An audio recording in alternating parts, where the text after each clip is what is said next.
ये sample paper का third question है, आप लोग देख पा रहे हैं। Given pair of linear equation is non intersecting, which of the following statement is true.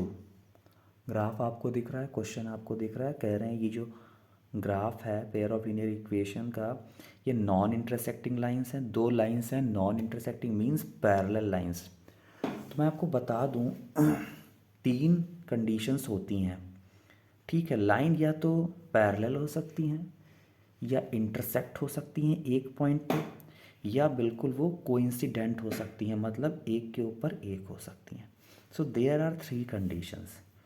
तो यहाँ पर है पैरेलल वाली कंडीशंस, मतलब ये कभी मीट करेंगी ही नहीं, इंटरसेक्ट करेंगी ही नहीं। इंटरसेक्ट नहीं करेंगी तो मतलब कोई सॉल्यूशन नहीं बनेगा, मतलब नो सॉल्यूशन बनेगा।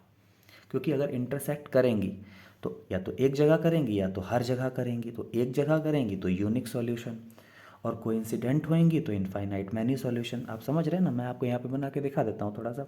अगर इस तरह से दो लाइनें मिलेंगी तो यूनिक सॉल्यूशन, और अगर एक के ऊपर एक मैं दोबारा खींच रहा हूँ इस तरह से तो हो जाएगा ये इनफाइनाइट मैनी सॉल्यूशन। और अगर इस तरह से दो लाइनें रहेंगी एक और दो, तो ये तो मिल ही नहीं रही हैं। जब ये लोग इंटरसेक्ट ही नहीं करेंगी तो नो सॉल्यूशन। तो नो सॉल्यूशन की कंडीशन हम लोग को इसमें से देखनी है, ठीक है। अच्छा, यूनिक सॉल्यूशन की कंडीशन क्या होती है? A1/A2 is not is equal to B1/B2। तो अगर इस कंडीशन को हम देखेंगे तो ये कंडीशन थोड़ी थोड़ी यूनिक सॉल्यूशन वाली है, ठीक है। तो ये तो नहीं होगा। अगर हम इस कंडीशन को देखें A1/A2 is equal to B1/B2 is equal to C1/C2, तो ये कंडीशन है इनफाइनाइट मैनी सॉल्यूशन वाली, तो ये भी नहीं है। अच्छा, इस कंडीशन को देखें A1/A2 is equal to B1/B2 is equal to C1/C2। ये जो कंडीशन, अगर इस तरह की कंडीशन हमको मिलती है तो ये कंडीशन होती है नो सॉल्यूशन की। तो आंसर होगा हमारा ये, ठीक है। चलिए नेक्स्ट क्वेश्चन सॉल्व करते हैं, फोर्थ। ये रहा fourth question. Write the nature of the roots of the quadratic equation 9x² - 6x - 2। हमको नेचर बताना है। तो नेचर क्या होगा? नो रियल रूट्स होंगे, या टू इक्वल रियल रूट्स होंगे, या टू डिस्टिंक्ट रियल रूट्स होंगे, या more than two real roots होंगे। तो जब भी रूट्स की बात आएगी मैं आपको थोड़ा थोड़ा कॉन्सेप्ट ज़रूर बताऊंगा, जिससे कि आपको क्वेश्चन समझ में आए, और अगर कोई कॉन्सेप्ट क्लियर नहीं है तो वो कॉन्सेप्ट भी क्लियर हो जाए। डायरेक्ट ऐसे आंसर बता देने से वो मज़ा नहीं आएगा, ना आपको मज़ा आएगा ना मुझको बताने में मज़ा आएगा, ठीक है। एटलीस्ट कुछ ना कुछ नॉलेज बढ़नी चाहिए, अगर जिसको नहीं आता है तो उसके लिए तो बहुत ही फ़ायदा है, और जिसको कॉन्सेप्ट्स आते हैं तो उसका क्वेश्चन की प्रैक्टिस हो जाएगी उसके लिए, ठीक है। तो देखिए, अगर हम नेचर की बात जब भी करेंगे, जिस भी क्वेश्चन में करेंगे, तो वहाँ पे डिस्क्रिमिनेंट आ जाएगा, ठीक है। डिस्क्रिमिनेंट क्या होता है? डिस्क्रिमिनेंट होता है, अगर हम बात करें तो डिस्क्रिमिनेंट होता है B² - 4AC। ये फैक्टर डिसाइड करता है नेचर ऑफ द रूट्स, ठीक है। This factor will decide nature of the roots. अगर अगर डी की वैल्यू, मैंने यहाँ पे सब रखा, ठीक है। यहाँ पे आप जो देख रहे हैं ना, ये जो x² के पहले 9 लिखा है ये A है, x के पहले जो -6 लिखा है वो B है, यहाँ लिखे दे रहा हूँ, B की वैल्यू -6 है, और ये -2 जो है ये C है, ठीक है। ये ABC हो गया।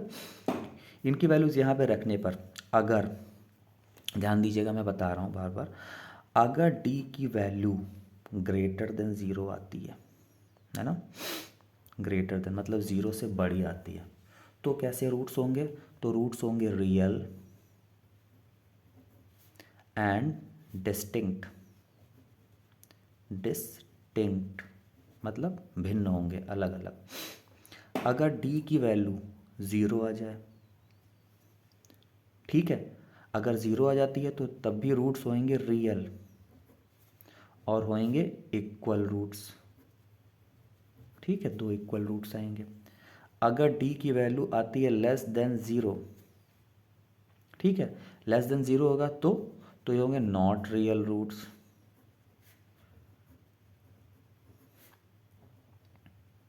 Not real roots. तो ये तीनों कंडीशन हमको बस D की वैल्यू निकालनी है तो हमको पता चल जाएगा। अच्छा, एलिमिनेट भी कर सकते हैं। यहाँ पे देखिए, यहाँ पे लिखा है मोर देन 2 रूट्स।